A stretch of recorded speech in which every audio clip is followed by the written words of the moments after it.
morning, student of 8th class. Welcome back again in online classes conducted by JMS School Pushkar. Last video lecture में इससे पहले हमने chapter number second start कर दिया था, micro organisms friends and फो। आज हम पार्ट फर्स्ट के आगे कंटिन्यू करेंगे। ठीक है, वायरस तक हमने पढ़ लिया था लास्ट वीडियो लेक्चर में। आज हम माइक्रो ऑर्गेनिजम्स को स्टडी करेंगे कि वाटर में कितने टाइप के माइक्रो ऑर्गेनिज्म पाए जाते हैं। ठीक है, तो उसकी एक एक्टिविटी यहाँ पर गिवन है। इस एक्टिविटी के बाद हम एक प्रैक्टिकल भी देखेंगे। अंडर माइक्रोस्कोप हम माइक्रो ऑर्गेनिजम्स को स्टडी करेंगे। Let's start activity first. Observation of micro organism present in water. Collect water from different sources like river, ponds, lake, etc. in clean glass test tube. Test tube में आपको water resources से कुछ water collect करना है test tube में। Allow this sample to settle down. इन samples को कुछ देर के लिए छोड़ देना है ताकि जो इम्प्योरिटीज़ हैं वो नीचे सेटल डाउन हो जाएं। Put a drop of water from each sample on a glass। और ग्लास की एक स्लाइड पर हर सैंपल में से एक एक ड्रॉप रखनी है ग्लास के स्लाइड पर। Now observe it under a microscope. अब इन ड्रॉप्स को हमें माइक्रोस्कोप की हेल्प से स्टडी करना है। मतलब इसमें देखना है कि कौन कौन से माइक्रो ऑर्गेनिज्म इसमें पाए जाते हैं। तो इसके लिए हम एक वीडियो देखते हैं, उससे हमें अच्छे से क्लियर हो जाएगा। Okay,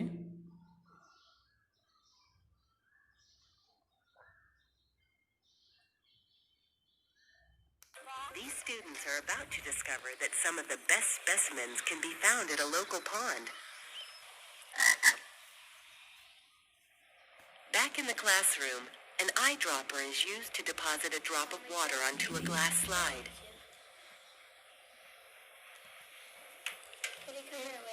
A cover slip. The slide is then covered with a cover slip. It is then placed on a microscope stage beneath two clips.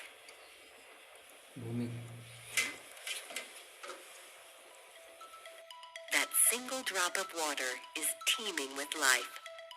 These are protozoa, organisms consisting of a single cell. This one is called an amoeba. It moves by sending out pseudopods, or false feet, consisting of cell material. These belong to a group called Paramecium. They're feeding on pond debris. In dark field, you can see their bodies take on the color of the green algae they are eating. Paramecium move by beating their cilia, which are hair-like strands visible here along their outer edges. This one is called stentor. If you look closely, you can see the cilia that line the outside of its large mouth. The cilia are used in swimming and food gathering. This Bordetella uses its cilia to create water currents that pull in food. Larger organisms like these green algae get caught in the current as well, but are not consumed. This Dileptus feeds by waving its trunk back and forth through the water, hoping to draw in organisms.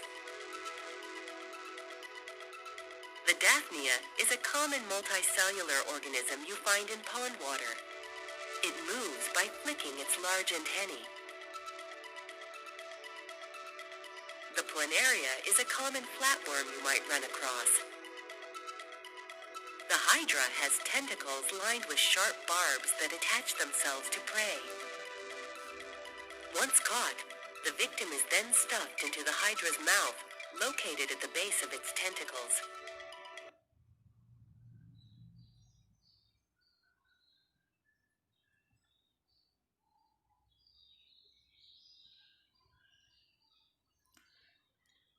तो आपको video से अच्छे से समझ में आ गया होगा कि पॉन्ड्स वाटर के अंदर कौन कौन से ऑर्गेनिजम्स पाए जाते हैं। उसमें से कुछ को आपने इसमें देखा वीडियो में, जैसे planaria, cilia, amoeba, protozoa, planaria, hydra, बहुत सारे ऐसे माइक्रो ऑर्गेनिज्म पाए जाते हैं। ऑब्जर्वेशन हो गया है, many small micro organisms are seen in water under microscope. Conclusion क्या निकलता है इससे, क्या रिजल्ट निकला? These organisms can not be seen with naked eye. इन ऑर्गेनिजम्स को नेक्ड आई से नहीं देखा जा सकता है। They can be seen only by microscope. उन्हें केवल माइक्रोस्कोप की हेल्प से ही देखा जा सकता है। अब यहाँ पर कुछ साइंटिस्ट और उनके इन्वेंशंस गिवन हैं, ये आपको अपनी कॉपी में नोट डाउन करने हैं, ठीक है। तो देखते हैं, फर्स्ट है रॉबर्ट हुक। रॉबर्ट हुक ने cork cell bacteria and spermatozoa को डिस्कवर किया था।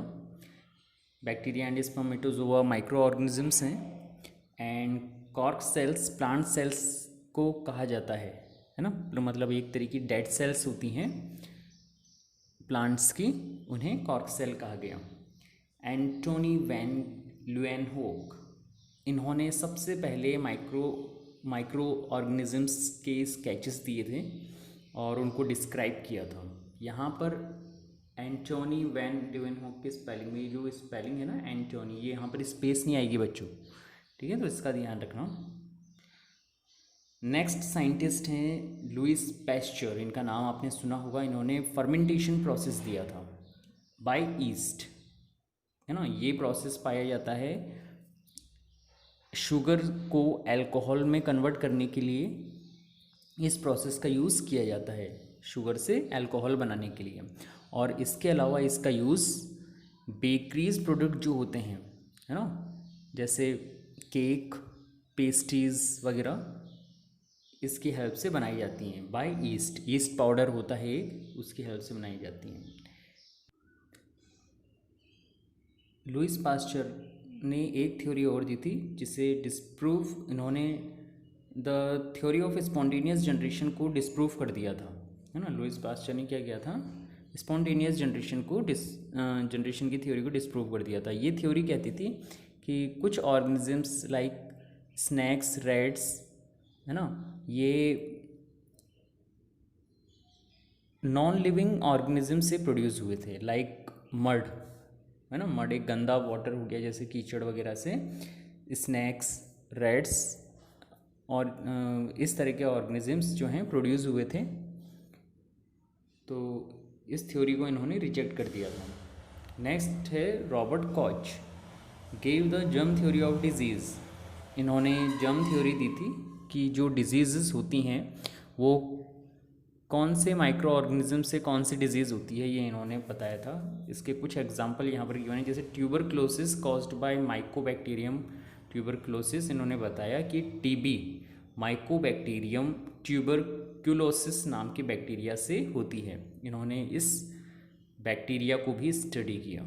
इसके अलावा एंथ्रेक्स बाय बैसिलियस एंथ्रेसिस, ये जो डिज़ीज़ है एंथ्रेक्स, जो कि एक कॉमन डिजीज़ पाई जाती है एनिमल्स में और प्लांट्स में, इसके लिए जो माइक्रो ऑर्गेनिज्म रिस्पॉन्सिबल है उसका नाम इन्होंने बताया बैसिलियस एंथ्रेसाइस। नेक्स्ट हैं अलेक्जेंडर फ्लेमिंग। इन्होंने पेनिसिलिन नाम की एंटीबायोटिक को डेवलप किया, है ना। इन्होंने बताया कि जो ये पेनिसिलिन एंटीबायोटिक है, पेनिसिलियम नोटेटम माइक्रो ऑर्गेनिज्म से बनाई जाती है। नेक्स्ट हैं क्रिश्चियन ग्राम। इन्होंने ग्राम स्टेन टेक्निक को डेवलप किया। नेक्स्ट है शिबेशो ब्यूरो किटासेटो। इन्होंने टेटनस डिजीज़ का पता किया कि ये क्लॉस्ट्रीडियम टेटनी बैक्टीरियम से होती है। अब हैं uses of micro organisms. They are use to prepare curd, bread, cake, idli, dosa, cheese. Micro organisms के बहुत इंपॉर्टेंट यूजेस भी हैं हमारे लिए। इनकी हेल्प से curd, bread, cake, idli, dosa, cheese जैसे प्रोडक्ट बनाए जा सकते हैं। They are use to make medicines. इसके अलावा इनका यूज़ दवाई बनाने में भी किया जाता है ना, मेडिसिन्स बनाने में। They help to clean the environment, और ये हमारे एनवायरनमेंट को क्लीन करने में भी हेल्पफुल होते हैं। कैसे? जैसे कोई एनिमल्स डेड हो जाता है, मर जाता है, और ऐसी उसकी जो बॉडी है वो अर्थ पर पड़ी रहती है, तो अर्थ में के माइक्रो ऑर्गेनिज्म जो होते हैं वो उसको धीरे धीरे डिकम्पोज कर देते हैं और उसकी बॉडी को बिल्कुल डिके कर देते हैं, डिस्ट्रॉय कर देते हैं, तो वो क्लीन एनवायरनमेंट क्लीन भी होता रहता है। They are use to produce alcohol, wine and vinegar. इसके अलावा इनका use alcohol, wine and vinegar के फॉर्मेशन में किया जाता है।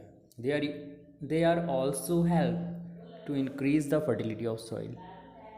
इसके अलावा सॉइल की फर्टिलिटी को इंक्रीज करने में भी हेल्प करते हैं। तो ये कुछ यूजेस थे, आप इनको नोट कर लीजिएगा। Write the name of bacteria which is use to convert milk into curd. अभी हमने पढ़ा कि बैक्टीरिया जो हैं कर्ड फॉर्मेशन में हेल्पफुल होते हैं।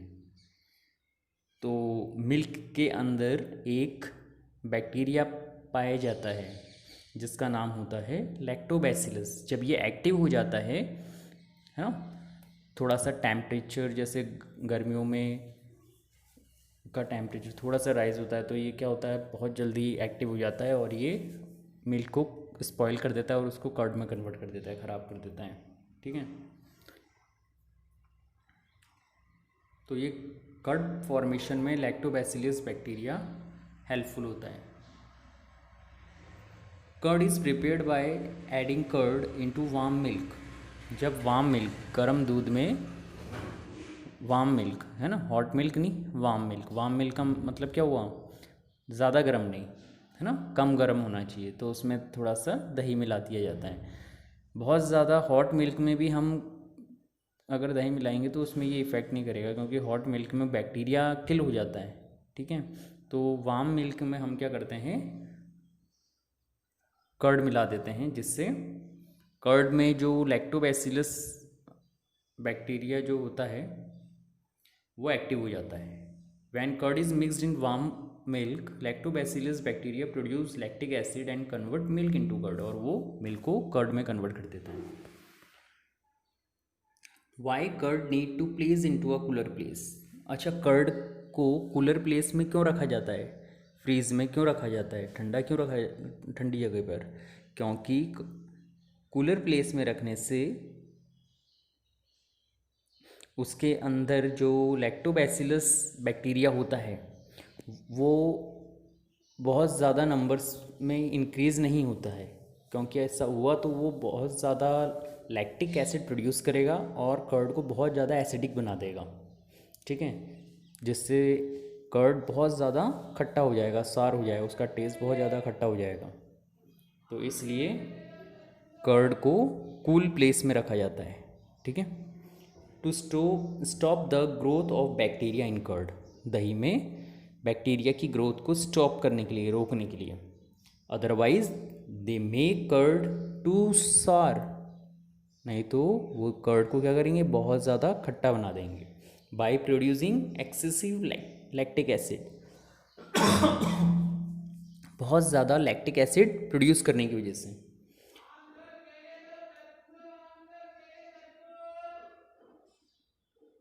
Curd need to place into a cooler place, इसलिए कर्ड को कूलर प्लेस में रखना ज़रूरी है।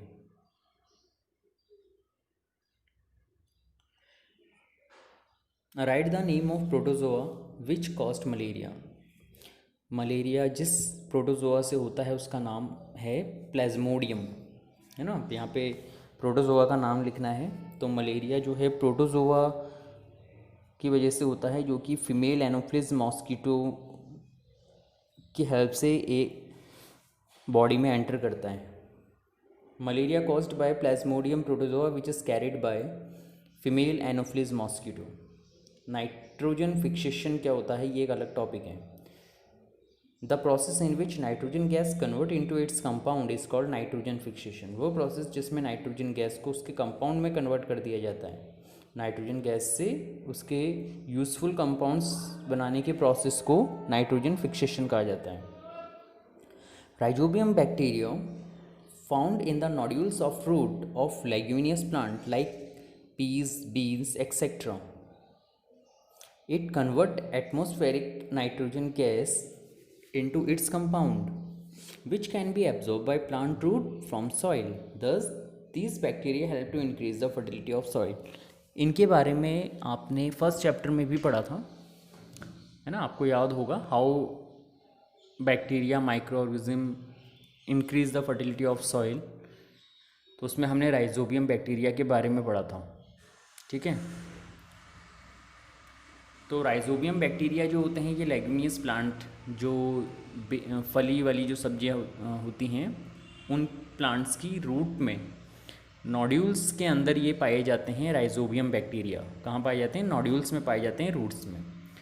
और वो एटमॉस्फेयर से नाइट्रोजन गैस को एब्जॉर्ब कर लेते हैं और फिर उसके कंपाउंड जो हैं रिलीज़ करते हैं सॉइल में, और ये जो कंपाउंड होते हैं सॉइल की फर्टिलिटी को इंक्रीज़ करते हैं। इसके अलावा ये प्लांट्स की हेल्प, प्लांट्स इनको एब्जॉर्ब कर लेते हैं बाय रूट, और प्लांट्स को ये न्यूट्रिशन भी प्रोवाइड कराते हैं, ठीक है।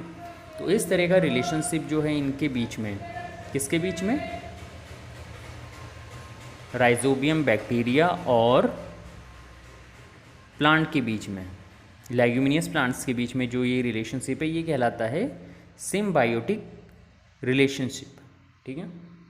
The relationship between two organisms in which one organism provide shelter and other organism provide nutrients is called symbiotic relationship.